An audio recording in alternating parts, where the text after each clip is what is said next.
Good evening, you restless night owl, chasing calm in the shadows. It's June 1944, on a Normandy beach, where dawn's pale glow catches a dog tag tangled in blood-soaked sand, waves tugging at a letter until its words blur into a grief-stricken haze. The air reeks of salt and death. The roar of D-Day faded, but your work's just begun. Your grave's registration, piecing together names and relics so the fallen aren't lost to time. If these stories ease your sleepless mind, hit subscribe. Don't miss a single one. Drop a comment with your city and the hour. It's wild to see where you all are. Alright, tonight is World War II, a time to honor the unsung duty of the dead. Get comfy, really comfy. Grab that favorite pillow, let the world slip away. Trust me, you'll need it. Your eyes flutter open to a heavy silence, the canvas tent barely lit by dawn's first whisper. It's 1944, and you're in an Allied camp, the weight of your task already pressing down. Your eyes snap open to a darkness so thick it feels like a shroud, the canvas tent around you barely trembling in the pre-dawn chill of June 1944. Normandy's air creeps in, heavy with the tang of salt and something sharper, death's faint perfume lingering like an uninvited guest. Unlike the soft bed where you rest now, cocooned in warmth and the hum of a distant world, here the ground is hard, your thin cot a cruel mockery of comfort. You lie still, ears straining, but no reveille blares, no sergeant barks to jolt you upright. Instead, silence presses down, a weight that smothers thought. It's not the peace of your quiet nights at home, where stillness invites dreams. This silence is a predator, stalking the edges of your mind, whispering of the task awaiting you. You are a soldier of the Graves Registration Service, a title that carries no glory, only duty. Your war is not fought with rifles or courage under fire, but with paper, cloth, and a resolve to honor those who no longer breathe. As you shift on the creaking cot, the coarse wool blanket scrapes your skin, a reminder of the world's indifference. Dawn's first light seeps through the tent seams, a pale promise that does nothing to warm the cold knot in your chest. You rise, movement slow, deliberate, as if haste might disturb the fragile balance holding you together. The air bites at your fingers as you pull on your uniform, its fabric stiff with yesterday's salt and sweat. In another life, you might linger in bed, savoring the warmth of morning. Here, lingering is a luxury you cannot afford. Outside the Allied camp near Omaha Beach is a ghost of itself in the half-light. Tents huddle like mourners, their canvas sagging under the weight of dew. The world feels paused, caught in the breath between night and day, but you know better. The war churns on, even if its pulse is faint here, in this corner of Normandy, where the living prepare to tend the dead. You trudge toward the supply tent, boots sinking into the damp earth. Each step a quiet rebellion against the dread coiling in your gut. The Graves Registration Service operates in the shadows of valor, its soldiers tasked with gathering the fallen, names, dog tags, and fragments of lives left scattered on the sand. Your role is to weave order from chaos, to ensure no soul slips into oblivion. Inside the supply tent, the air is stale, thick with the scent of canvas and oil. You check your tools with a precision born of necessity. A stack of burlap bags, each one a grim promise. Rolls of white cloth, pristine yet destined for sorrow. Wooden markers, their grain rough under your fingertips. And the notebook, your true weapon, its pages waiting to cradle names and numbers. You count each item, fingers moving with a rhythm that keeps your thoughts at bay. In your world now, where safety is a memory, these tools are your shield, your way to impose meaning on the meaningless. You pause, glancing at the notebook's blank pages, and a wry thought flickers. At least paper doesn't bleed. It's a fleeting, bitter jest, born from the quiet despair that already nips at your edges. Your team assembles in silence, their faces shadowed by the dim light. Sergeant Harris, a man carved from years of war, stands with eyes that see too much, his jaw set like stone. Eddie, the new kid, barely 19, fidgets with his gloves, his hands betraying a tremor he tries to hide. Nobody meets anyone's gaze, as if eye contact might crack the fragile walls you've each built to survive this work. Harris clears his throat, his voice low, almost swallowed by the morning's hush. Check your gear. We move to the beach in 10. His words are a tether, pulling you from the abyss of your thoughts. You nod, though no one sees, and adjust the strap of your kit.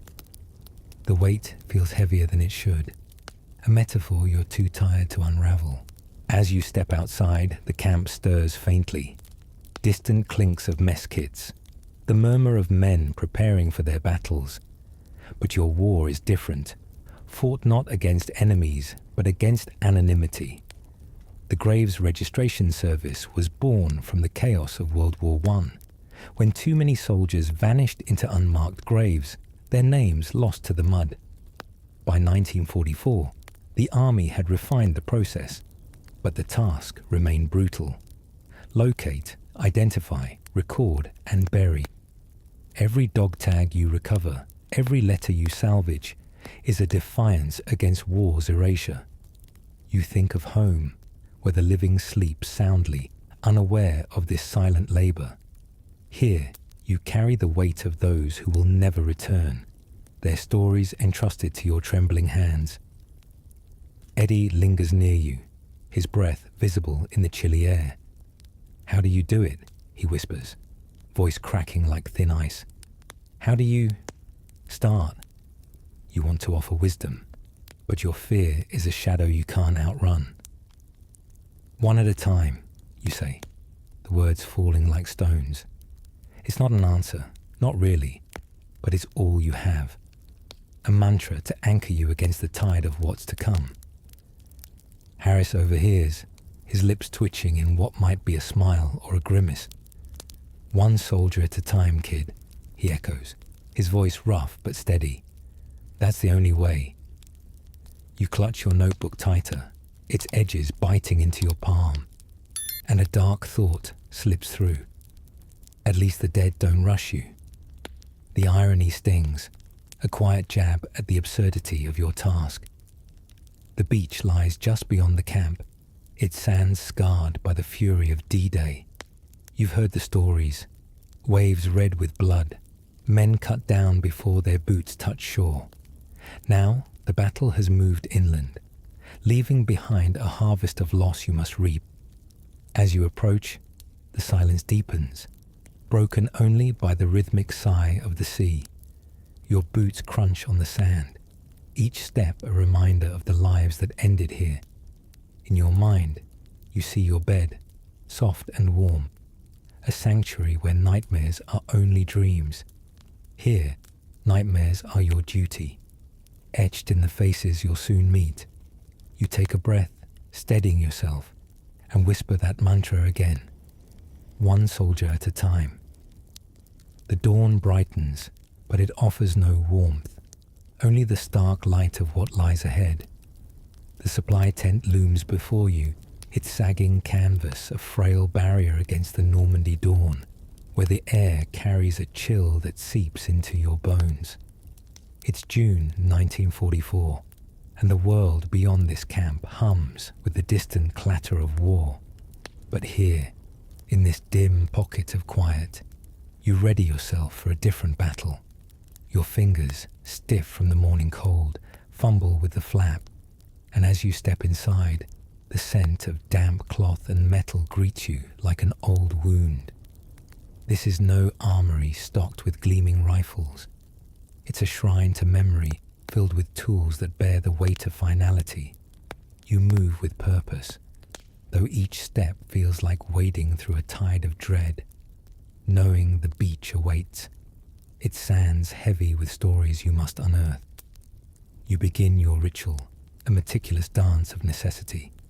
First, the burlap sacks, coarse, unyielding, each one a silent vow to cradle a soldier's remnants. You count them, 20, 30, more, their rough texture scraping your palms, a tactile reminder of the lives they'll soon hold. Next, the rolls of white cloth, their purity a stark contrast to the task they serve, are folded with a care that feels almost sacred. Wooden markers follow, their edges splintered, waiting to bear names or numbers in your unsteady hand. Finally, your notebook, its leather cover worn smooth by your touch, a ledger for souls. You test the pencil, its point sharp enough to etch truth into the chaos. A fleeting thought crosses your mind. At least pencils don't jam like rifles.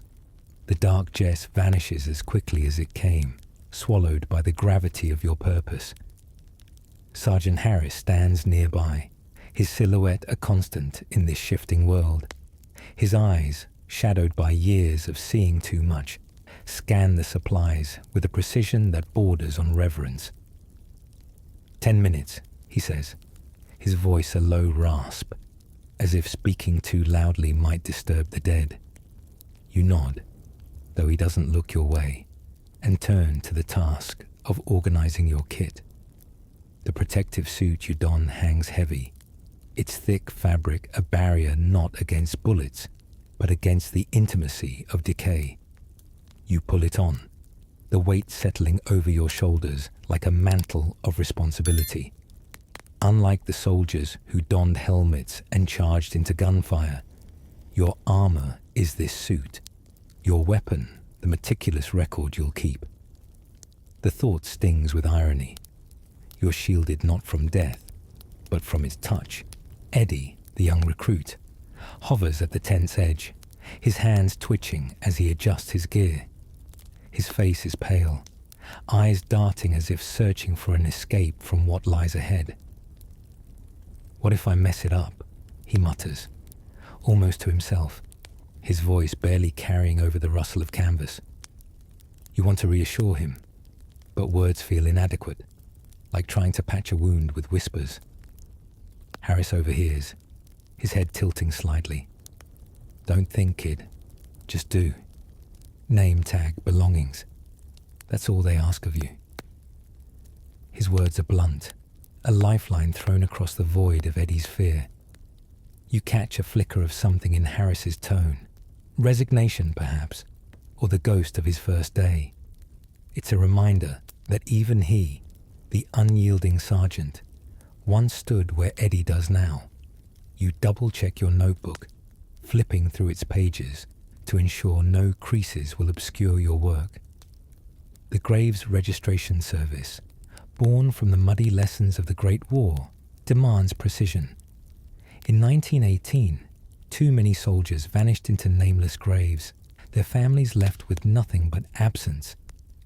By 1944, the Army had honed this grim art, training you to record every detail, coordinates, tags, personal effects, to ensure no one is lost to history's indifference. You trace the edge of a page, imagining the families waiting across the ocean, their hope pinned to your careful script. In your quiet moments at home, where a warm bed offers solace, such precision might seem trivial.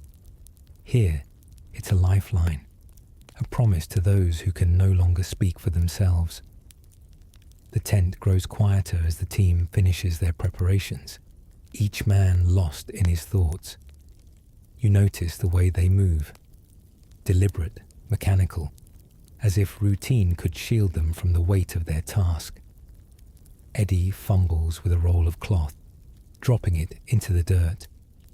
He curses under his breath, a sound more like a prayer than profanity, and you step forward to help, your hand steady despite the tremor in your chest.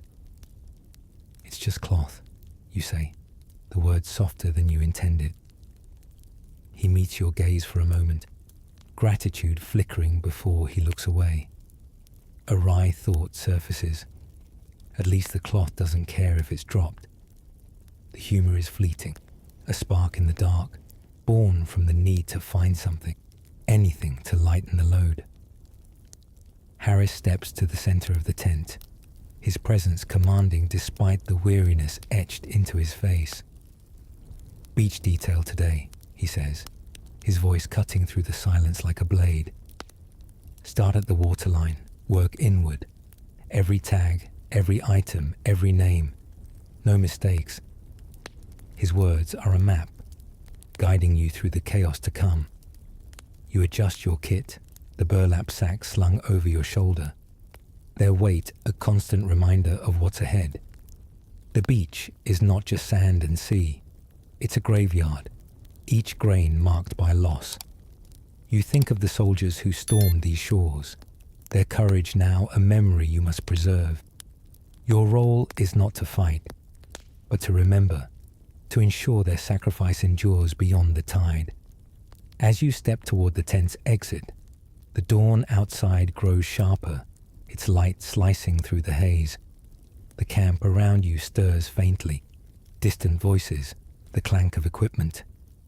But it feels like another world, one where men prepare for life, not death. Your boots sink into the soft earth, each step a quiet vow to face what lies ahead. Eddie trails behind, his breath uneven, and you sense his fear mirroring your own. Harris leads the way, his stride steady, as if he's walked this path 1,000 times. Perhaps he has. You clutch your notebook, its weight grounding you, and a dark thought slips through. At least the dead don't judge your handwriting. It's a bitter quip, born from the desperation to find meaning in this grim task. The path to the beach stretches before you, lined with the ghosts of D-Day's fury. You know the stories, waves churning red, men falling before they could stand. Now the battle has moved inland, leaving you to tend its aftermath. The air grows saltier, the sound of waves louder as you approach the shore. Your heart beats a steady rhythm, not of courage, but of necessity, urging you forward. In your quiet nights at home, where sleep comes easily, you might never imagine such a duty. Here, it's your reality, a task that demands you carry the fallen, not in your arms, but in your records, your memory, your resolve. One soldier at a time, you tell yourself. The mantra, a faint light in the gathering dark. The Normandy beach stretches before you, a vast canvas of devastation painted in muted greys and reds under the frail June 1944 dawn. Waves whisper against the shore, their rhythm a cruel mockery of the chaos that birthed this graveyard. Your boots sink into the sand, each grain a silent witness to the slaughter of D-Day, now 2 days past. The air hums with the briny tang of the sea, laced with a sour undercurrent that clings to your throat. You grip your notebook, its leather warm from your anxious hands, and step forward, the weight of your burlap sack pulling at your shoulder like a reluctant anchor. Sergeant Harris leads the way, his silhouette sharp against the horizon, pointing to a grid marked by faint stakes in the sand. "Start here," he says, voice low, as if speaking louder might wake the dead. "Waterline to the dunes, every tag, every trace." You nod, though your stomach churns, a quiet dread pooling like oil in your chest.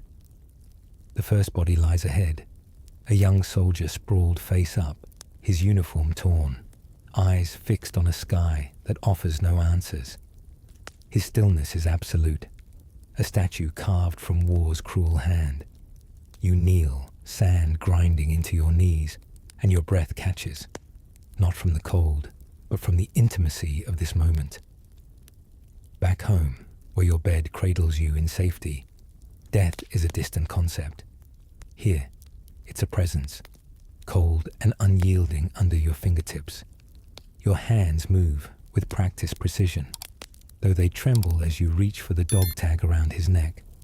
The metal is frigid, biting into your skin, a sharp reminder of the life it once identified. You note the name, Private Thomas Reed, etching it into your notebook with a care that feels almost reverent. The ink flows smoothly, a small mercy in this unforgiving place. Next, you search his pockets, fingers brushing against damp fabric to find a sodden cigarette pack, a folded photograph of a woman with a gentle smile, and a single penny, its copper dulled by the sea. Each item is a shard of a life, a story cut short, and you place them in the burlap sack with a gentleness you didn't know you possessed. A wry thought flickers. At least these relics don't demand you salute them. The bitter humour fades, swallowed by the weight of your task. Across the grid, Eddie works nearby, his movements jerky, his face a mask of barely contained panic. He fumbles with the body, his hands shaking as he tries to free a tangled dog tag. A choked sound escapes him, and he drops to his knees, retching into the sand. The smell, you realize, is what broke him. A cloying mix of decay and salt water that no training could prepare him for. Harris is there in an instant, his hand firm on Eddie's shoulder. "Breathe, kid," he murmurs, voice steady but not unkind. "One soldier at a time." The mantra, simple yet profound, pulls Eddie back, his eyes glistening as he nods. You turn back to your work, the words echoing in your mind, a lifeline to keep you from drowning in the sea of loss. You move to the next body, a lieutenant, his arm twisted at an unnatural angle, a letter protruding from his breast pocket. The paper is fragile, ink smudged but legible, addressed to "Mary, my love." You hesitate, fingers hovering, knowing that reading it would break the fragile wall you've built around your heart. Yet duty demands it. Names, dates, anything to identify him. You unfold the letter, scanning for a clue, and find a scrawled signature. Robert Hayes. The words blur as you imagine Mary waiting, unaware that her love lies here, claimed by the tide. You tuck the letter into the sack, a quiet vow to ensure it reaches her. A dark jest surfaces. At least you're not delivering bad news in person. The thought is hollow, a shield against the ache in your chest. The Graves Registration Service, established to prevent the anonymity that haunted World War I, demands this precision. By 1944, the Army had protocols, coordinates, tags, personal effects, all to ensure no soldier vanishes into history's void. You mark the grid's coordinates in your notebook, each number a tether to reality, grounding you as the bodies multiply. The process is mechanical, yet each touch feels like a confession, an acknowledgement of a life you'll never know. You think of home, where nights are soft, with the promise of tomorrow. Here, tomorrow is a ledger of names, a record of those who will never see it. Your pencil scratches on, a quiet defiance against war's erasure. Eddie steadies himself, moving to another body, his hands more certain now. Harris watches from a distance, his face unreadable. But you sense his approval, a rare currency in this grim work. You pause to adjust your protective suit, its fabric clinging to your sweat-soaked skin. A reminder that you're shielded only from the physical, not the emotional. The beach stretches endlessly, a tapestry of loss, each body a thread you must weave into memory. A soldier nearby, half buried in sand, clutches a rosary, its beads glinting faintly. You free it carefully, noting the name on his tag, Michael Callahan, and a wry thought slips through. At least his faith stayed with him. The irony is fleeting, born from the need to find meaning in this desolate task. The sun climbs higher, its light harsh against the sand, casting shadows that dance like spectres. Your notebook fills page after page of names, numbers, and fragments of lives. The weight of it grows, not in your hands, but in your soul. Each entry a promise to those left behind. You glance at Eddie, now working with grim determination, and feel a flicker of kinship. You're all bound by this duty, a brotherhood forged not in battle but in remembrance. The sea whispers on indifferent, and you kneel beside another body ready to begin again. The Normandy sun climbs higher, its light a cold blade slicing through the haze over Omaha Beach, June 1944. You kneel in the sand, your notebook open, its pages already heavy with names, each one a tether to a life you'll never know. The sea's endless murmur blends with the faint rustle of your protective suit, a cocoon that shields your body but not your mind. Around you, the beach is a silent requiem, strewn with the fallen, their stories caught in the tide's indifferent pull. You move methodically, grid by grid, but the weight of each body you catalogue presses deeper, a stone lodged in your chest. A sharp retch breaks the quiet, jarring you from your task. Eddie, the young recruit, is doubled over a few yards away, his hands braced on his thighs, bile staining the sand. His face, pale as the dawn, twists with a horror you recognize but dare not name. He's reached his third body, a corporal, his jaw shattered, one eye staring blankly at the sky. The sight has undone him, his breath coming in ragged gasps. You pause, pencil hovering, and feel a pang of kinship, though you say nothing. Words are frail against the raw brutality of this work. Sergeant Harris strides over, his boots crunching with purpose, and kneels beside Eddie. "Look at me, kid," he says, voice low but firm, like an anchor in a storm. "Breathe, one at a time." The mantra, your shared lifeline, pulls Eddie back from the edge. You turn away, focusing on the soldier before you, a private with a blood-soaked bandage around his chest. His dog tag reads James Carter, and you scribble it down. The pencils scratch a faint protest against the silence. His pocket yields a small notebook, its pages filled with cramped handwriting, poems, you realize, about stars and home. You hesitate, fingers tracing the words, knowing they'll never reach the hands they were meant for. The grave's registration service, born from the need to name the nameless after World War I, demands that you preserve these fragments. You slip the notebook into the burlap sack, a quiet vow to carry his voice forward. A wry thought flickers. At least poems don't weigh as much as regrets. The dark humor, born from the ache of futility, fades as you move to the next body. Harris stands now, his hand still on Eddie's shoulder, guiding him back to work. "You'll get through it," he says, his tone carrying the weariness of a man who's seen too many beaches like this. He glances at you, a silent check, and you nod, though your throat tightens. The team's dynamic is a fragile web, woven from shared silences and unspoken understanding. You've all learned to build walls, not of stone, but of routine, to keep the grief at bay. Yet moments like Eddie's collapse crack those walls, reminding you of your fragility. Back home, where nights are gentle and grief is a story, you might share a laugh over a spilled drink. Here, laughter is a rare currency, spent only in fleeting, bitter jest.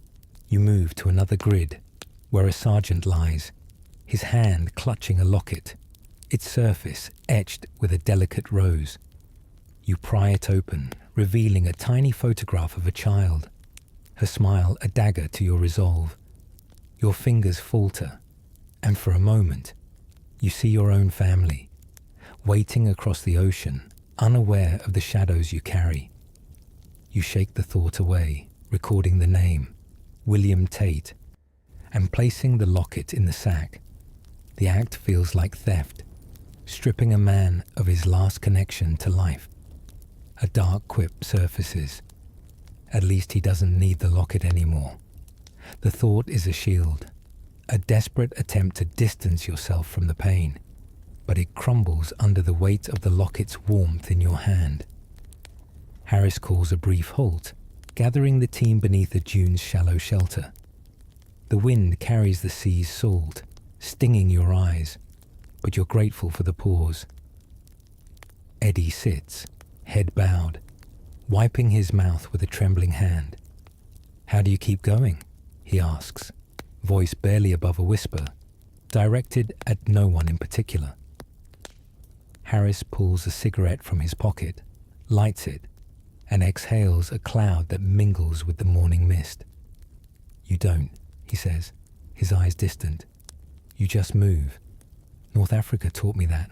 Saw a kid there, looked like my brother. Kept working anyway."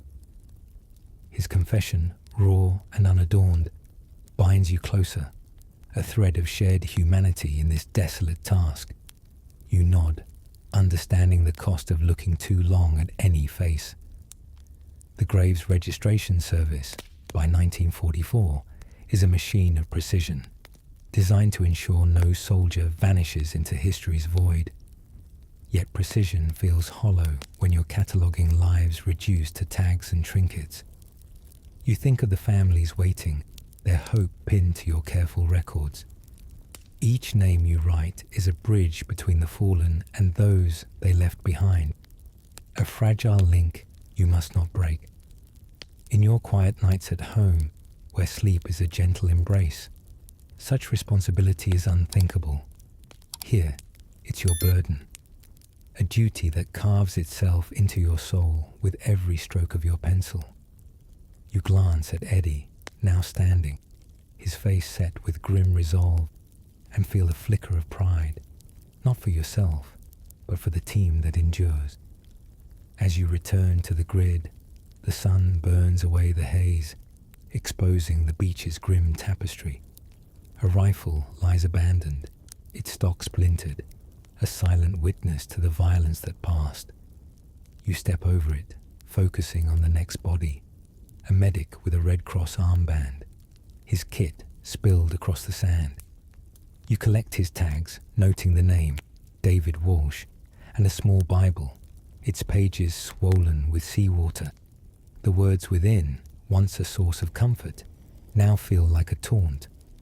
A wry observation slips through. At least the Bible's still holy, even if the sand isn't. The thought is fleeting, a spark of defiance against the despair that threatens to swallow you whole. The team works on, each man a silent pillar in this grim cathedral. You catch Harris watching the horizon, his cigarette burned to ash, and wonder what memories haunt him. Eddie, now moving with a mechanical rhythm, has found his footing, though his eyes remain hollow. You share a glance, a wordless acknowledgement of the bond forming between you, forged not in victory but in survival. The beach stretches endlessly, a field of loss you must tend, one soldier at a time. The Normandy sky darkens as you stand on Omaha Beach, June 1944. The wind carrying a bitter sting of rain that lashes your face like a reprimand from the heavens. The sand, churned by the fury of D-Day's assault, is a jagged tapestry of loss, strewn with the remnants of men and machines. Your notebook, clutched tightly, grows damp, its pages curling under the onslaught of drizzle, the ink threatening to bleed into illegibility. You squint, shielding it with your body, as if protecting a fragile relic from war's relentless grasp. You move through the grid, a patchwork of stakes marking the beach's grim harvest. The bodies lie in disarray, no longer neatly aligned by the tide, but scattered like leaves after a gale. A private in a tattered uniform rests beside a German soldier, their enmity erased by death's impartial hand. You kneel beside the American, his helmet askew, revealing a shock of blonde hair matted with blood. His dog tag is missing, lost to the sea or the chaos, and you pause, heart sinking. Without a name, he's a ghost, teetering on the edge of oblivion. You search his pockets, finding only a sodden matchbook, its emblem faded, but hinting at a bar in Chicago. A wry thought flickers. At least he won't miss last call now. The bitter jest, born from the ache of futility, fades as you scribble "unknown American" in your notebook. The words a wound you can't staunch. The rain intensifies, a cold curtain that blurs the horizon and soaks your protective suit, its fabric clinging like a second skin. You glance at Sergeant Harris, who trudges through the mire, his face a mask of grim focus. "Keep moving," he calls, voice barely cutting through the wind's howl. "We've got hundreds to go." His words are a lifeline, tethering you to the task, but the sheer scale of the dead overwhelms you. The Graves Registration Service, refined by 1944, to prevent the anonymity of World War I's mass graves, demands you catalogue each soul. Yet the storm and the sprawl of bodies mock your efforts. You think of home, where a dry bed and a closed book offer refuge. Here, your notebook is your battleground, each entry a fight against erasure. Nearby, Eddie struggles, his hands shaking as he fumbles with a soldier's jacket, the buttons slick with mud and blood. He's steadier now, but his eyes betray a fragility that mirrors your own. You move to help, kneeling beside a corporal whose arm clutches a shattered rifle, as if he could still fight. His tag reads Henry Foster, and you note it, but his pockets yield a treasure. A silver ring, its inner band etched with A and M. The letters gleam faintly, a fragile clue to a life left behind. You hold it to the light, rain streaking its surface, and imagine a wife waiting, her hope pinned to this tiny circle. A dark quip surfaces. At least rings don't rust in the rain. The thought, sharp with desperation, helps you press on, slipping the ring into the burlap sack with a care that feels almost holy. Harris joins you, his boots sinking into the sand as he surveys the grid. "Sicily was like this," he says, his voice low, almost lost to the storm. "Bodies everywhere, no order. Found a kid with a letter to his ma, just like that ring. Kept me going." His confession, raw and unbidden, stitches you closer, a thread of shared burden.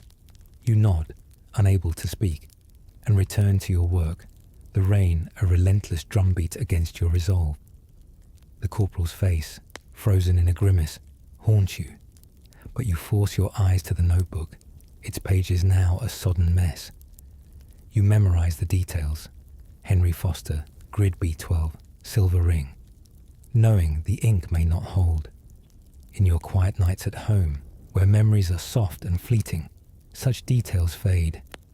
Here, it's your duty, a vow to keep a man's name alive. The beach is a mosaic of loss, each body a piece of a shattered whole. A paratrooper lies tangled in his chute, its silk billowing like a ghost in the wind. You free his tag, Edward Klein, and find a small diary, its entries brief but vivid. "Missed you at dawn, Sarah." You swallow hard, tucking it away. The words a weight you carry for a woman you'll never meet. The Graves Registration Service, with its rigid protocols, can't capture the ache of these discoveries, but you record them anyway, each line a defiance against the storm's erasure. A wry observation slips through. At least the dead don't complain about wet paper. The thought, laced with grim humour, is a shield, letting you move to the next body without breaking. Eddie calls out, his voice sharp with urgency. Got a problem here, he says, pointing to a soldier whose face is unrecognizable, torn by shrapnel. No tag, no papers, only a wristwatch stopped at 6:32, likely the moment D-Day claimed him. You join him, the rain pooling around your knees, and search in vain for any clue. Mark him unknown, Harris says, appearing beside you, his tone heavy with resignation. You hesitate, the pencil trembling in your hand, but write the words, each letter a betrayal of the man before you. The storm seems to mock your effort, its rain washing away the last traces of his identity. You think of families waiting, their hope dwindling with each unmarked grave, and a quiet anger stirs. At home, where time is a gentle river, such losses are unimaginable. Here, they're your truth, etched in the sand and rain. Harris claps your shoulder, a rare gesture. You're doing all right, he says, his eyes meeting yours for a moment before turning away. The praise, spare and hard-won, fuels you, a spark in the deluge. You move to another grid, where a medic lies, his Red Cross armband faded but defiant. His tag reads Samuel Reed, and his kit holds a vial of morphine, unused, a testament to a duty unfulfilled. You record it, the rain smudging your notes, and a dark jest surfaces. At least he won't need the morphine now. The thought, born from the exhaustion of this endless task, helps you press on, your hands steady despite the storm's assault. The team works on a silent brotherhood bound by the weight of their labor. The rain slows, but the chaos remains, a relentless tide of bodies stretching to the dunes. You complete your grid, the notebook heavier with each name, each unknown, a scar on your resolve. Eddie, now moving with grim efficiency, catches your eye, a nod passing between you, a silent vow to endure. The Graves Registration Service, with its meticulous records, is a bulwark against oblivion, but today it feels like a fragile thread in a tempest. The Normandy dusk cloaks Omaha Beach in a shroud of grey, June 1944, the air thick with the acrid scent of charred metal and the sea's relentless sigh. You stand before a gutted Sherman tank, its hull a blackened scar against the fading light, a tomb forged in fire. The rain has ceased, but the sand beneath your boots remains sodden, clinging like a mourner's grief. Your notebook, its pages warped from earlier storms, feels heavier now, as if it senses the weight of what you must record. The Graves Registration Service demands you name the fallen, but this tank, its crew reduced to ash, mocks that mission with cruel silence. You approach the wreck, the metal still warm under your gloved hands, radiating a heat that feels like a warning. The hatch is ajar, its edges jagged, and inside, the air is a furnace of soot and sorrow. You peer into the darkness, eyes adjusting to the sight of three figures, their forms barely human, fused to the tank's interior by fire's merciless embrace. No dog tags gleam in this ruin, no letters whisper of home. Your stomach twists, a knot of dread and rage, as you realize these men may never be named. The Graves Registration Service, honed by 1944 to reclaim identities from war's chaos, falters here, where fire has stolen even the smallest clues. You grip your pencil, its point dull from use, and a bitter thought surfaces. At least ash doesn't ask for a name. The dark jest, born from despair's quiet edge, fades as you steel yourself for the task. Sergeant Harris joins you, his face etched with lines deeper than the day before. "Careful," he says, voice a low rumble, like thunder too tired to roar. "Don't breathe the dust." He hands you a cloth to cover your mouth, a flimsy shield against the tank's grim secrets. You climb inside, the metal creaking under your weight, and begin the painstaking search. Charred fragments of uniform cling to what remains, but no tags, no papers, only the faint glint of a melted watch, its hands frozen at a moment of eternity. You note it in your notebook. Unknown tank crew, grid C9. Each word a betrayal, a surrender to war's theft of identity. In your world of warm nights and gentle rest, such anonymity is a distant horror. Here, it's a wound you inflict with every stroke of your pen. Eddie stands outside, his silhouette rigid against the dusk, unwilling to enter the tank's maw. You can't blame him. His earlier collapse still lingers in the team's memory, a crack in the armor you all wear. How do you do it? He asks, voice trembling, not looking at you. How do you write unknown and just move on? You pause, the question cutting deeper than you expected. Harris answers before you can, his tone heavy with the weight of past battles. Anzio, he says, eyes fixed on the horizon. Found a whole squad like this, burned to nothing. Wrote unknown 6 times that day. You don't move on, kid. You just keep writing. His words, raw and unpolished, stitch you closer, a shared scar that binds you in this grim brotherhood. You return to the task, sifting through the ashes with gloved hands, searching for anything. A buckle, a ring, a shred of cloth that might offer a clue. The tank's interior is a labyrinth of ruin, its metal warped into grotesque shapes, as if the fire sculpted its memorial. You find a fragment of bone, small and brittle, and place it in the burlap sack with a reverence that feels futile. The act is mechanical, yet each motion carries the weight of a life erased. You think of the families waiting, their hope pinned to a name you cannot provide. A wry observation slips through. At least the fire spared them pain. The thought, sharp with desperation, is a fleeting shield, letting you continue without breaking under the sorrow. The grave's registration service, with its rigid protocols, is a bulwark against oblivion.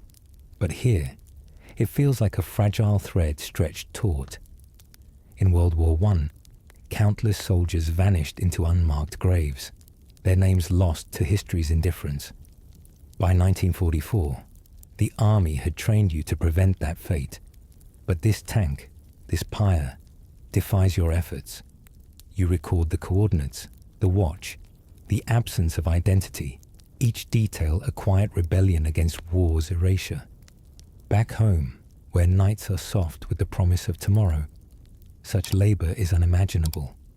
Here, it's your truth, a duty that carves itself into your soul with every unknown you write. Harris climbs out, his movement slow, deliberate, as if the tank's weight clings to him. Mark it and move on, he says, his voice a command softened by empathy. You nod, though your hand trembles as you write the final entry. Unknown, presumed American, tank crew. The words burn, a silent accusation of failure. But you close the notebook, its cover a barrier against the grief threatening to spill over.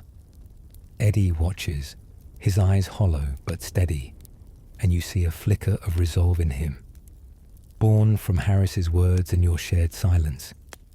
The team is a fragile web, woven from these moments of quiet endurance, each man carrying his ghosts. You step back, the tank looming like a monument to loss, its blackened hull a stark contrast to the pale sand. The dusk deepens, casting long shadows that merge with the wreckage, as if the beach itself mourns. You move to the next grid, where another body waits, its story perhaps less elusive. A faint clink catches your ear. A dog tag, half buried, glinting in the fading light. You kneel, hope flickering, but it's broken, only half a name visible. John. You record it, the fragment a cruel tease, and a dark quip surfaces. At least half a name is better than none. The thought, laced with bitter irony, helps you press on, your hands steady despite the ache in your chest. The team works on, their silhouettes fading into the twilight, each man a silent pillar in this desolate cathedral. The sea's murmur grows softer, a lullaby for the fallen, but it offers no comfort to you. Your notebook fills, page after page of names and absences, each entry a vow to keep the dead from vanishing. The Normandy sun dips low, casting a frail golden veil over Omaha Beach in June 1944. As you stand on a rise of earth, the sand's chaos now behind you. The sea's mournful cadence fades, replaced by the soft crunch of your boots on grass, a sound that feels almost sacred in its simplicity. Your hands, raw from hours of handling the fallen, clutch a bundle of white cloth, its purity a stark promise against the day's grim harvest. The grave's registration service has led you here, to a patch of ground above the tide's reach, where the dead will rest, if only for a time. You unfold the cloth, its edges fluttering in the evening breeze, and lay it beside a soldier's body, his form still and solemn, freed from the beach's disorder. His dog tag, secured hours ago, reads Charles Morgan, a name you've etched into your notebook with care. You wrap him gently, the fabric a fragile shroud, as if it could shield him from the war that claimed him. The act is deliberate, almost ceremonial, a counterpoint to the violence that brought him here. You think of home, where rituals are for weddings and holidays, not for laying men to rest in foreign soil. A wry thought slips through. At least this cloth doesn't ask for thanks. The dark jest, born from the day's exhaustion, fades as you smooth the fabric, ensuring no crease mars the soldier's final dignity. Sergeant Harris oversees the work, his silhouette a steady anchor against the fading light. "Keep 'em straight," he says, voice soft but unyielding, as he drives a wooden marker into the earth. No mistakes. The markers, rough-hewn and unadorned, are your tools of remembrance, each one destined to bear a name or number. You hammer one into the ground beside Charles Morgan, attaching his dog tag with a wire, its faint clink a solemn note in the evening's hush. The grave's registration service, refined by 1944 to ensure no soldier vanishes into history's void, demands this precision. Each marker is a promise, a vow that these men will not be forgotten, even as the war churns on.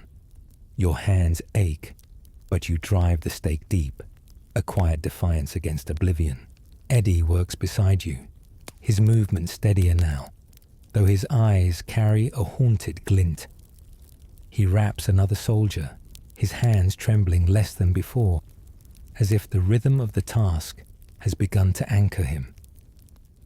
"They look peaceful like this," he murmurs, almost to himself, as he secures a cloth around a private named Daniel Lee. You glance at the shrouded form, its contours softened by the white fabric, and nod, though peace feels like a lie in this place.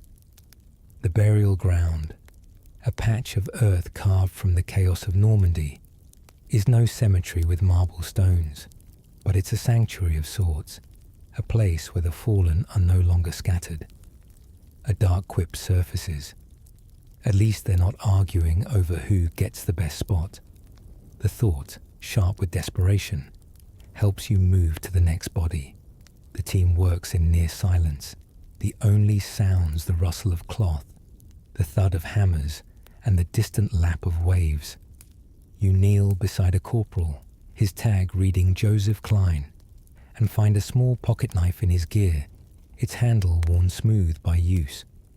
You place it in the burlap sack, imagining the hands that once held it, perhaps carving a name into a tree back home. The grave's registration service, born from the lessons of World War I's unmarked graves, insists on preserving these fragments. You record the knife's details, your pencil scratching against the notebook's damp pages. each word a tether to a life cut short. In your quiet nights at home, where objects are mere possessions, such relics are trivial. Here they're sacred, carrying the weight of a man's story. Harris pauses, wiping sweat from his brow, and surveys the growing row of markers. "Good work," he says, the praise sparse but heavy with meaning. You catch his eye, and for a moment you see the toll this work takes on him, his face etched with a grief he never voices. The team is a fragile brotherhood, bound by the shared burden of honoring the dead. Eddie, now hammering a marker, looks up and says, "At least they're not out there anymore." His words, simple yet profound, hang in the air, a quiet acknowledgement of the dignity you're restoring. You nod, feeling a flicker of relief, though it's fleeting, tempered by the endless row still to come. You move to another body, a young lieutenant whose tag reads Edward Hayes. His uniform is torn, but a brass compass rests in his pocket, its needle still pointing north, as if guiding him even now. You secure it in the sack, your fingers lingering on its cool surface, and imagine the journeys it charted before this final rest. The act of burial, temporary though it is, feels like a small victory, a way to reclaim these men from the chaos of the beach. A wry observation creeps in. At least compasses don't get lost in the paperwork. The thought, laced with bitter humor, is a shield against the sorrow that threatens to overwhelm you as you wrap him in cloth. His form, now a silent sentinel in the row. The burial ground takes shape, a grid of white-shrouded forms and wooden markers, each one a testament to your labor. By 1944, the Graves Registration Service had established protocols for such sites, requiring exact coordinates to ensure that these graves could be located again. You use a crude sextant. Its measurements are rough but vital, and you note the location in your notebook with a precision that feels almost defiant. The war may steal lives, but you refuse to let it steal names. You think of the families waiting, their hope pinned to your careful records, and a quiet resolve settles in your chest. At home, where nights are gentle and loss a distant tale, such precision is mundane. Here, it's a sacred vow, binding you to the fallen. As the last marker is placed, the sun sinks below the horizon, bathing the field in a soft twilight. The rows of graves stretch before you, orderly and solemn, a stark contrast to the beach's chaos. Eddie stands beside you, his breath visible in the cooling air, and whispers, "It's something, isn't it?" giving them this. His words carry a weight you feel in your bones, a recognition of the dignity you've restored. Harris joins you, his silence louder than any command, and together you stand, guardians of this fleeting sanctuary. A dark jest flickers. At least graves don't complain about the view. The thought, born from the day's relentless toll, fades as you look out over the markers, their shadows long and still. In this moment, the world feels paused. The war's clamour a distant hum. You clutch your notebook, its pages filled with names and coordinates, a ledger of lives you've honoured. The Graves Registration Service is no hero's tale, but it's yours, a quiet defiance against war's erasure. The Normandy night wraps the camp in a velvet chill. June 1944. The stars above Omaha Beach, hidden by a canopy of clouds that seem to mourn in silence. You sit hunched in your tent, the flicker of a single oil lamp, casting shadows that dance like restless ghosts on the canvas walls. The day's labour clings to you, sand in your boots, the faint metallic tang of blood on your gloves, the weight of names and absences etched into your notebook. Sleep, a distant friend in the warm haven of your bed tonight, eludes you here, chased away by the echoes of the fallen. The grave's registration service has carved its mark into your soul. Each body you've tended a stone in the growing cairn of your memory. You pull your knees close, the cot creaking beneath you, its thin mattress a cruel jest against the comfort you once knew.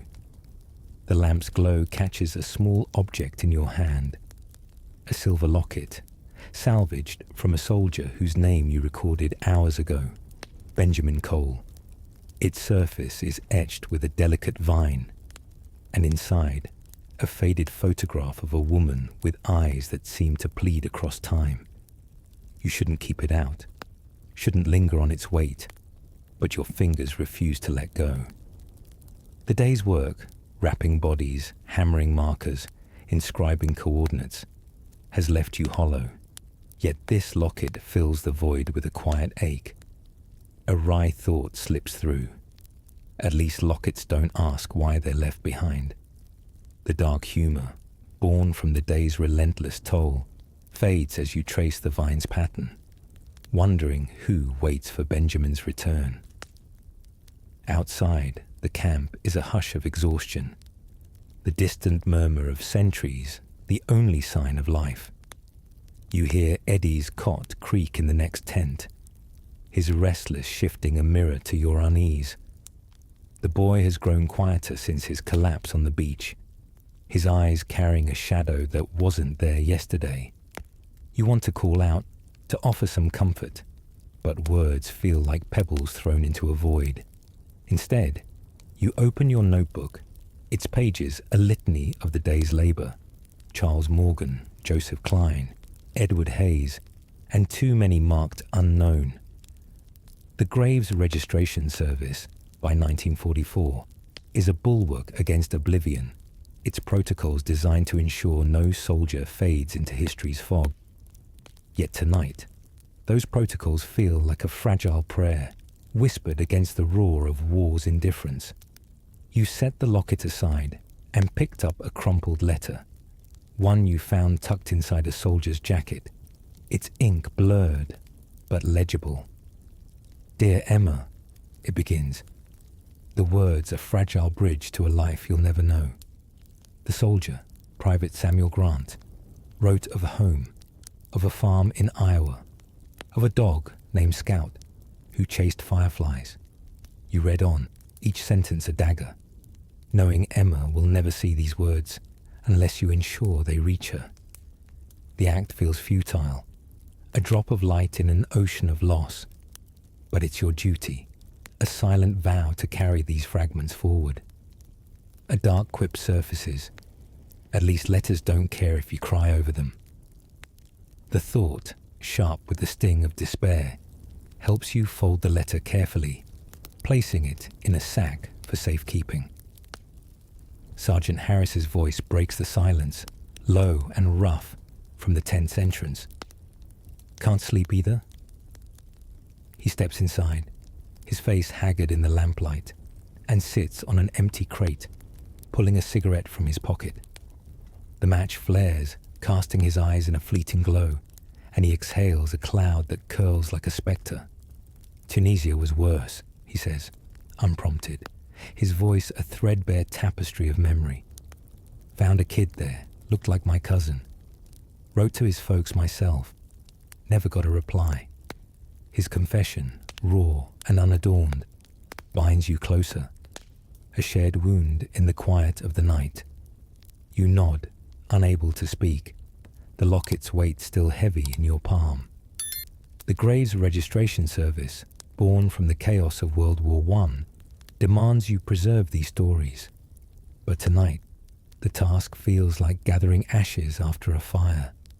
You think of home, where nights are soft with the promise of dawn, where letters are written for joy, not farewell. Here, each word you read, each relic you hold, is a tether to a life cut short, a reminder of the families waiting across the sea. You imagine Emma, her hands trembling as she opens a letter that may never come, and a quiet resolve settles in your chest. Your notebook, its pages filled with the day's grim harvest, is a testament to your labor, a refusal to let these men vanish into the night's embrace. Harris stubs out his cigarette, the ember dying with a faint hiss.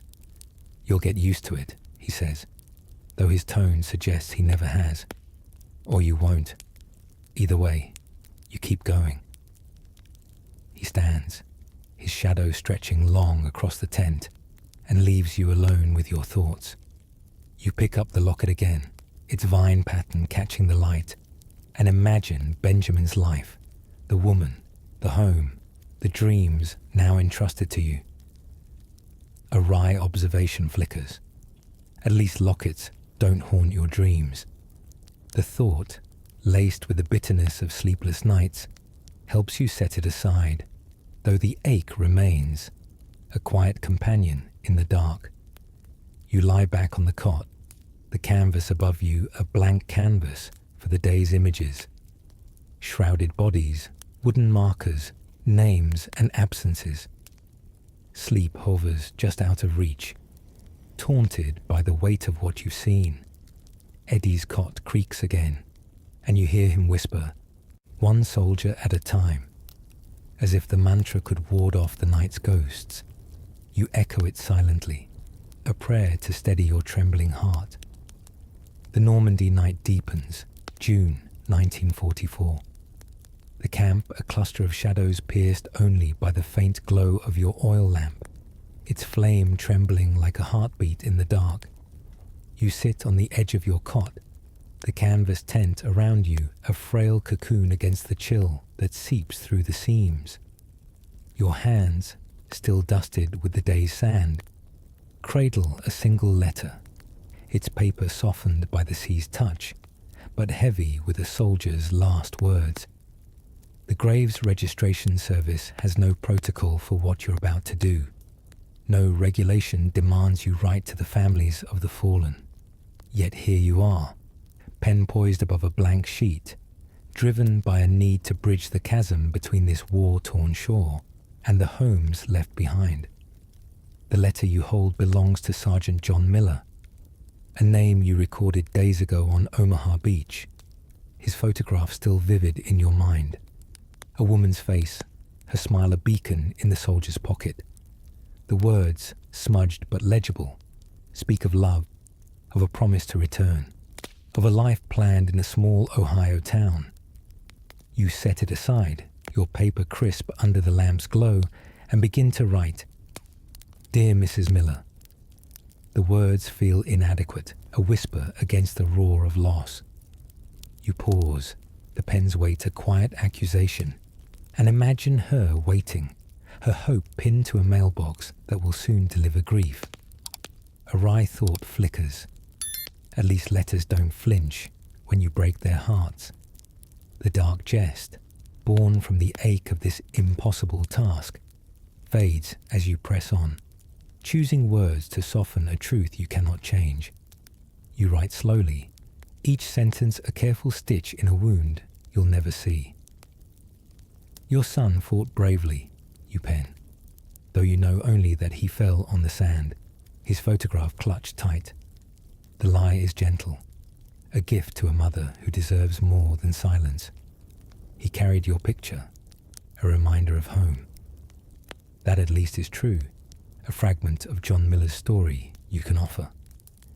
The grave's registration service by 1944 is a machine of precision, cataloguing names and relics to ensure no soldier vanishes into history's void. But this letter, unmandated, is your defiance, a refusal to let his life end with a dog tag and a number. You think of your own family, their faces a distant comfort, and wonder if someone would write for you should you fall. In your quiet nights at home, where hope is a given, such thoughts are fleeting. Here they linger, heavy as the pen in your hand. The tense silence is broken by a soft creak. Sergeant Harris, his shadow looming as he steps inside, a cigarette glowing faintly in his hand.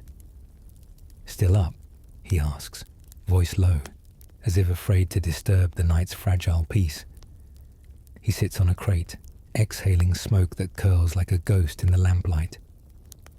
Wrote one of those in Sicily, he says unprompted, his eyes fixed on some distant memory.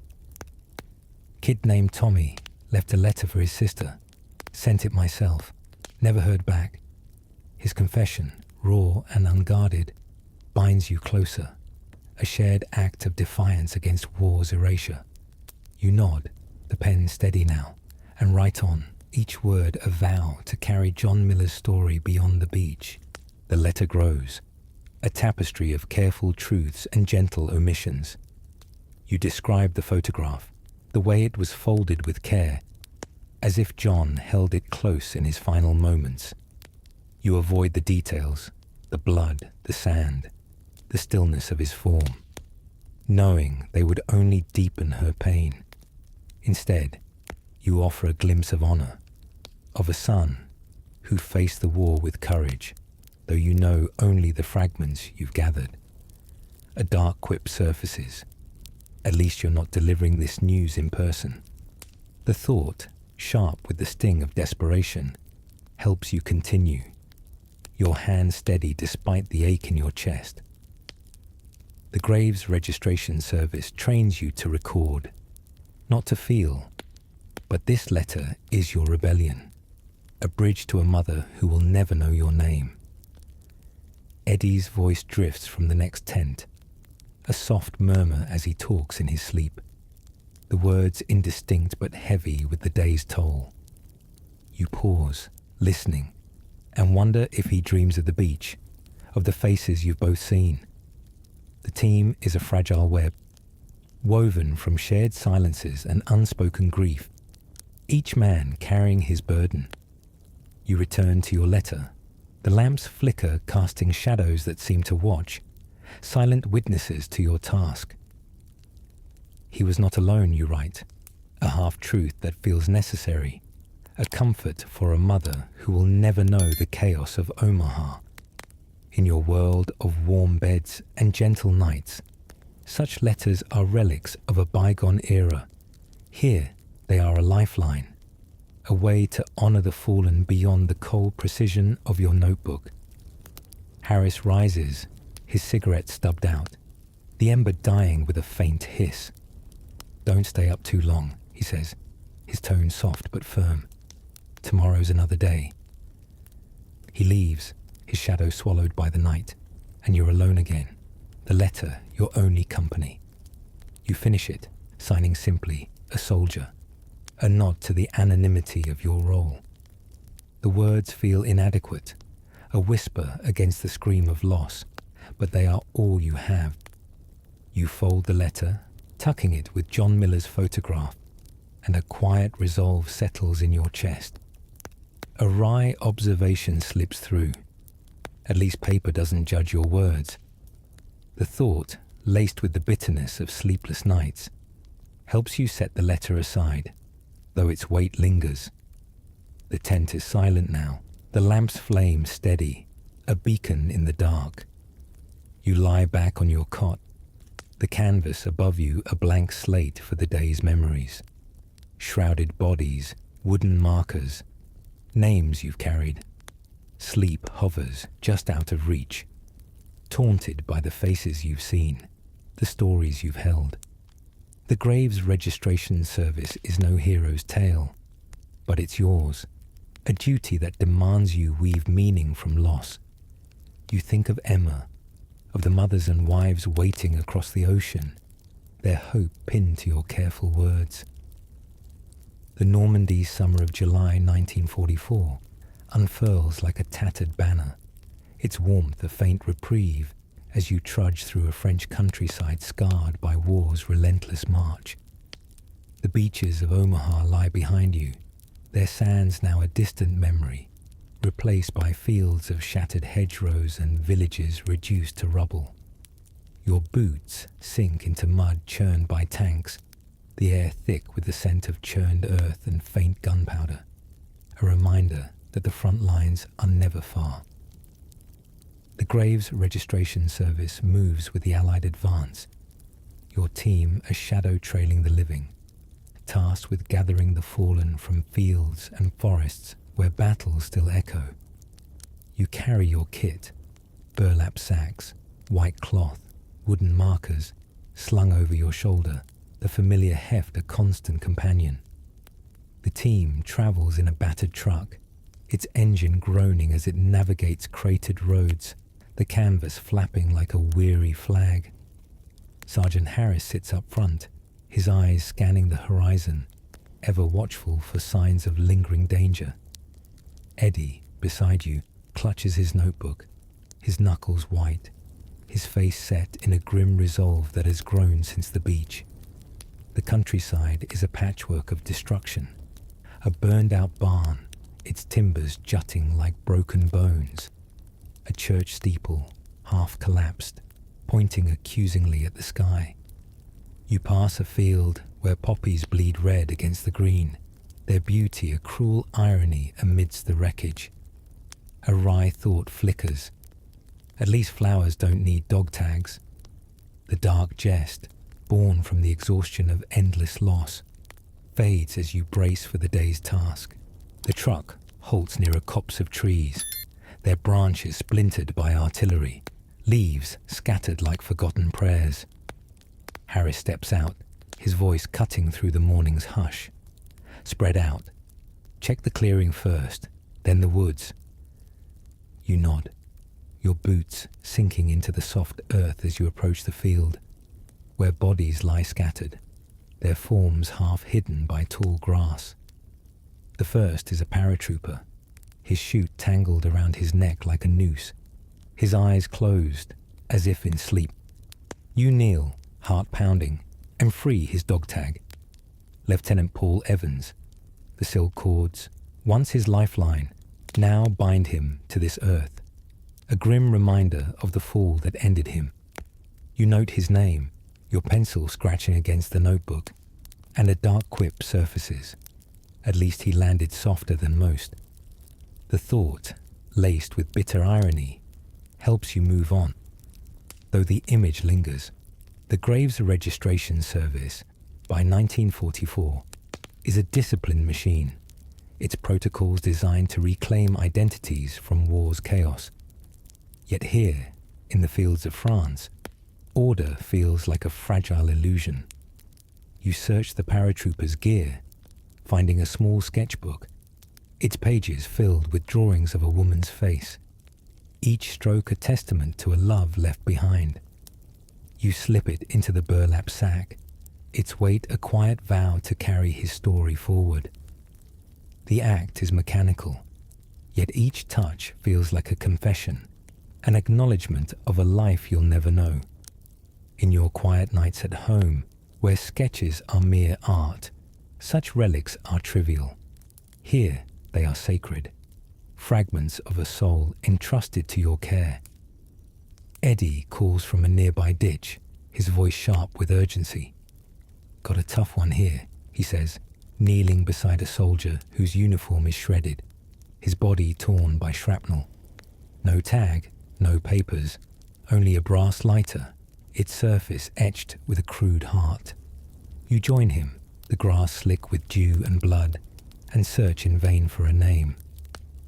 Mark it unknown, Harris says, appearing beside you, his tone heavy with the weight of repetition. You hesitate, the pencil trembling in your hand, and write unknown, American grid D7.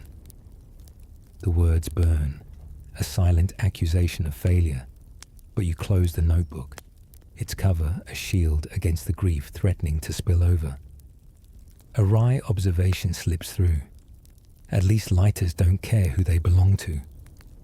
The thought, sharp with desperation, helps you stand, though the ache remains. Harris lingers, his gaze fixed on the distant woods, where the faint crack of gunfire reminds you the war is never far. Hedgerows are hell, he says, unprompted, his voice low. Lost a squad in Italy like this. No tags, just pieces. You learn to keep moving. His confession, raw and unadorned, stitches you closer, a shared scar in this relentless task. You nod, unable to speak. and move to the next body, a medic whose Red Cross armband is stained crimson.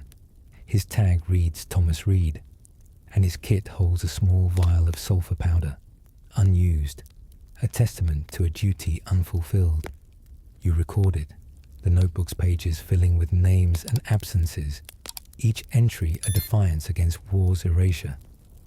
The team works on, their silhouettes blending into the morning mist, each man a silent pillar in this grim pilgrimage. The field is a mosaic of loss, each body a piece of a shattered whole. You find a rifleman, his hand clutching a rosary, its beads glinting faintly in the sunlight. His tag reads Michael Dunn, and you note it, though his face, peaceful in death, haunts you. A dark jest surfaces. At least rosaries don't need coordinates. The thought, laced with the sting of futility, helps you press on, your hands steady despite the tremor in your chest. The grave's registration service demands precision, but here, in the heart of France, precision feels like a prayer whispered against a storm. As noon approaches, the sun burns through the mist, casting harsh light on the field's devastation.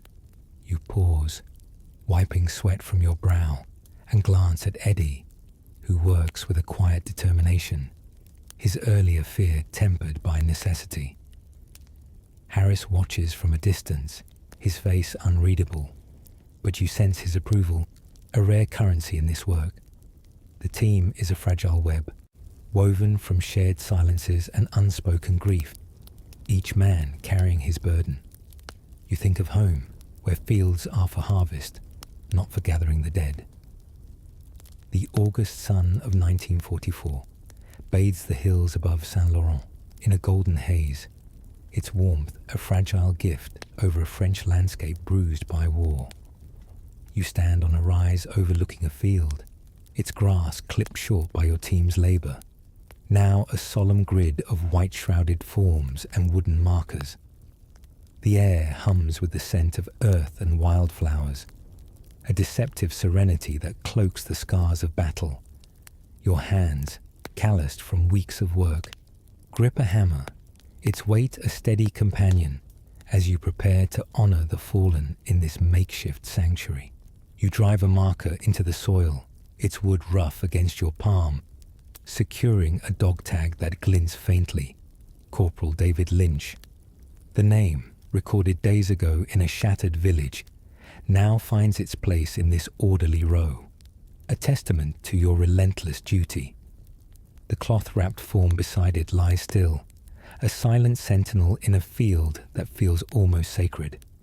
You pause, wiping sweat from your brow, and survey the growing cemetery, each marker a defiant stand against oblivion. The grave's registration service, by 1944, had perfected this grim art, ensuring no soldier fades into history's shadow. You note the coordinates with a sextant, its crude measurements a lifeline for future exhumations, a promise that these men will one day rest closer to home. A wry thought flickers. At least the earth doesn't forget where you plant them. The dark jest, born from the weight of endless labor, fades as you hammer another stake. Eddie works nearby, his movements precise, a far cry from the trembling boy who faltered on the beach. He kneels beside a shrouded figure, attaching a tag with care, his face set in a quiet resolve. "Looks right, doesn't it?" he says, voice low, almost reverent, as he surveys the neat rows. You nod, feeling a flicker of pride, not for yourself, but for the team's transformation. The Saint Laurent Cemetery, one of the first temporary burial grounds established after D-Day, is your creation. A patch of order carved from chaos, where the fallen are no longer scattered, but aligned in dignity. In your quiet nights at home, where fields bloom with life, such labor is unimaginable. Here, it's a ritual, a way to restore what war has stolen. Sergeant Harris strides through the rows, his eyes scanning each marker with a precision that borders on obsession. "Double-check the tags," he says, his voice a steady anchor in the afternoon's hush. "No mistakes." You comply, kneeling beside a marker for Private Henry Walsh, ensuring the tag's wire is secure, the name legible. A small harmonica, found in his pocket days ago, rests in your sack, its metal warm from your touch. You imagine him playing it, perhaps in a quiet moment before the end, and the thought tightens your throat. A dark quip surfaces. At least harmonicas don't play dirges on their own. The thought, sharp with the sting of futility, helps you move to the next marker, your hands steady despite the ache in your chest. The field is a tapestry of memory, each shrouded form a thread in a story you've pieced together. You recall the villages you've passed through, stone walls crumbled, orchards torn by shells, where these men fell. The grave's registration service demands you preserve their identities. But here, in this cemetery, you offer more.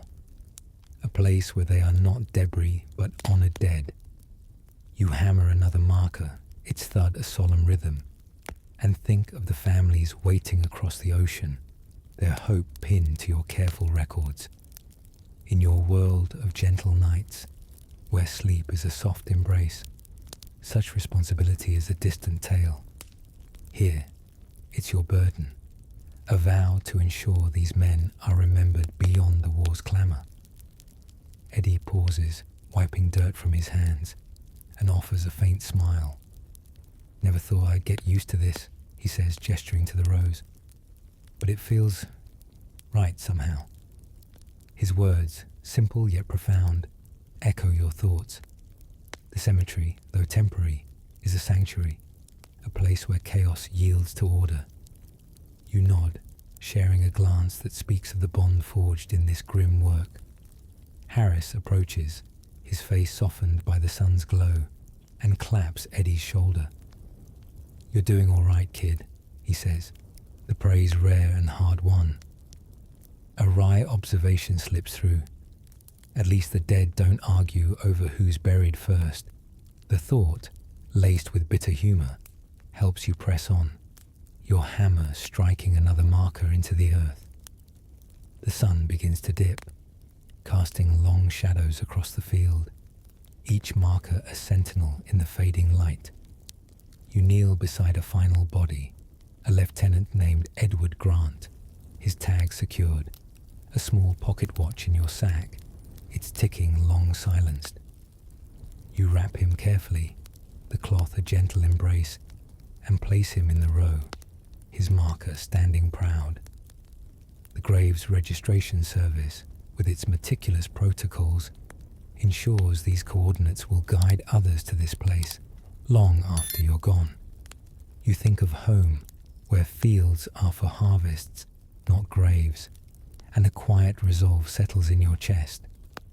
This cemetery, though fleeting, is your defiance, a refusal to let war erase these men. As twilight falls, the team gathers at the field's edge, their silhouettes blending into the dusk. The rows stretch before you, a silent testament to your labour, each marker a name, a story, a life. Eddie stands beside you, his breath visible in the cooling air, and says, "It's something, isn't it? Giving them this." His words carry a weight you feel in your bones, a recognition of the dignity you've restored. Harris nods, his silence louder than any command, and you feel a flicker of pride, not for glory, but for the quiet victory of this place. The Normandy spring of 1945 unfolds like a quiet hymn, its gentle breeze weaving through the emerald hills above Colleville-sur-Mer, where the American cemetery now stands as a sentinel of memory. You walk among rows of white marble crosses, their surfaces gleaming under a sky unmarred by war's shadow, the silence broken only by the soft trill of birds and the whisper of grass beneath your boots. The chaos of June 1944, with its bloodied sands and shattered lives, feels like a distant dream, yet it lingers in your bones, a weight carried through months of toil. You pause beside a cross, its inscription sharp and clear. John Miller, Ohio, June 6, 1944. The name stirs a memory, a photograph, a mother's smile, a letter you penned in the dim light of a tent. You've carried him and countless others from the beaches and fields of Normandy to this final resting place, their stories preserved through your relentless work. The cemetery, established in 1944 and expanded as the war ended, is a testament to the Graves Registration Service's mission. Its rows a defiant stand against oblivion. You check the coordinates on your clipboard, ensuring each grave aligns with the records you've kept, a task that feels both final and eternal. A wry thought flickers. At least marble doesn't crumble like sand. The dark jest, born from the quiet ache of your duty, fades as you trace the name with your finger, a silent salute. The wind carries the scent of salt from the distant sea, a reminder of the beaches where your work began. You move to another grave, marked Peter Jensen, Minnesota, June 7, 1944, and recall the muddy field where you found him, his dog tag tangled in a hedgerow's thorns. Each cross is a story you've pieced together, a fragment of a life you've honored. Some graves bear no name, their inscriptions reading, "Here rests in honored glory a comrade in arms known but to God." These are the ones that haunt you, the unknowns whose identities you fought to reclaim, only to be defeated by war's cruel erasure. You note one such grave, its anonymity a scar on your resolve, and a dark quip surfaces. At least God's got their names on file.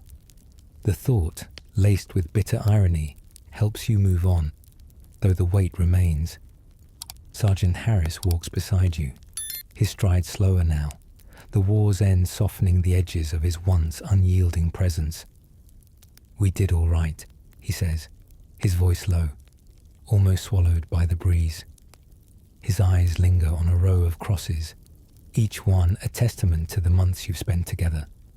From Omaha's chaos to this quiet hill. The Graves Registration Service, by 1945, had processed thousands, moving bodies from temporary plots to permanent cemeteries, ensuring families had a place to mourn. You nod, the clipboard heavy in your hands, and feel a flicker of pride, not for glory, but for the silent victory of remembrance. In your quiet nights at home, where loss is a distant tale, such pride is unimaginable. Here, it's a truth you've earned, carved into the earth.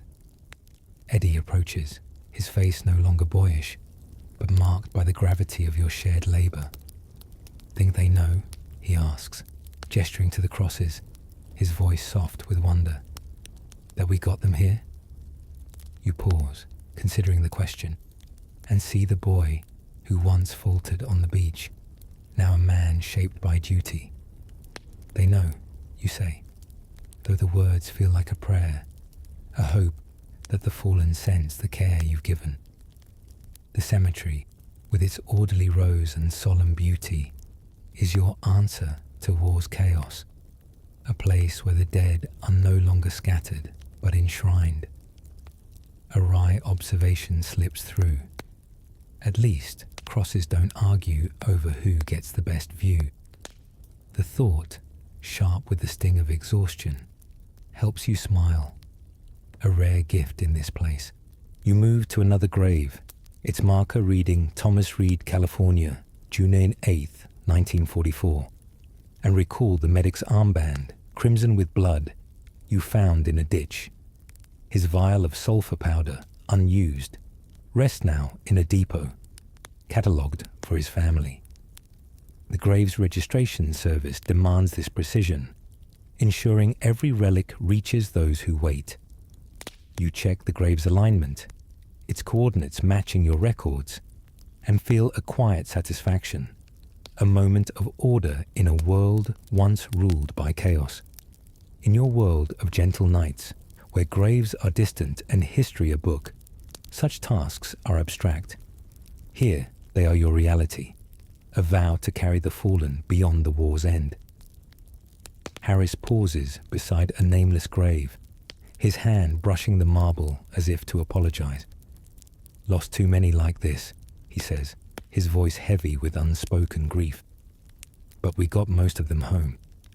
His words, raw and unadorned, bind you closer, a shared scar from months of labor. You nod, thinking of the families who will come here, their hands touching these crosses, their tears watering this sacred ground.